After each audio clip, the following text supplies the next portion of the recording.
लोगों का हिसाब आमा का वक्त नजदीक आ पहुंचा है और वो गफलत में पड़े उससे मुंह फेर रहे हैं। उनके पास कोई नई नसीहत उनके परवरदिगार की तरफ से नहीं आती मगर वो उसे खेलते हुए सुनते हैं। उनके दिल गफलत में पड़े हुए हैं और जालिम लोग आपस में चुपके चुपके बातें करते हैं कि ये शख्स कुछ भी नहीं मगर तुम्हारे जैसा आदमी है, तो तुम आंखों देखे जादू की लपेट में क्यों आते हो।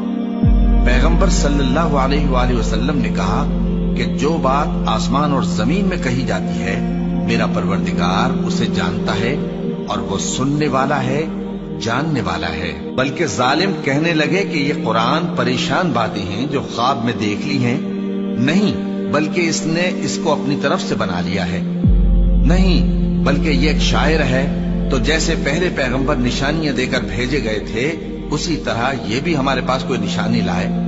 इनसे पहले जिन बस्तियों को हमने हलाक किया वो ईमान नहीं लाती थी, तो क्या ये ईमान ले आएंगे। और हमने तुमसे पहले आदमी ही पैगंबर बनाकर भेजे जिनकी तरफ हम वही भेजते थे। अगर तुम नहीं जानते तो जो याद रखते हैं उनसे पूछ लो। और हमने उनके ऐसे जिस्म नहीं बनाए थे कि खाना न खाएं और न वो हमेशा रहने वाले थे। फिर हमने उनके बारे में अपना वादा सच्चा कर दिया तो उनको और जिसको चाहा नजात दी और हद से निकल जाने वालों को हलाक कर दिया।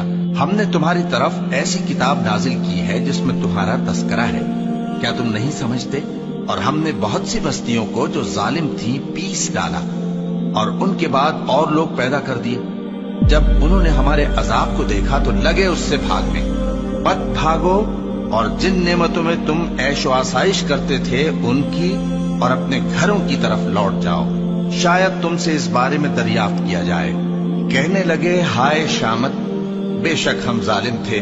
तो वो बराबर इसी तरह पुकारते रहे यहां तक कि हमने उनको खेती की तरह काट कर और आग की तरह बुझा कर ढेर कर दिया।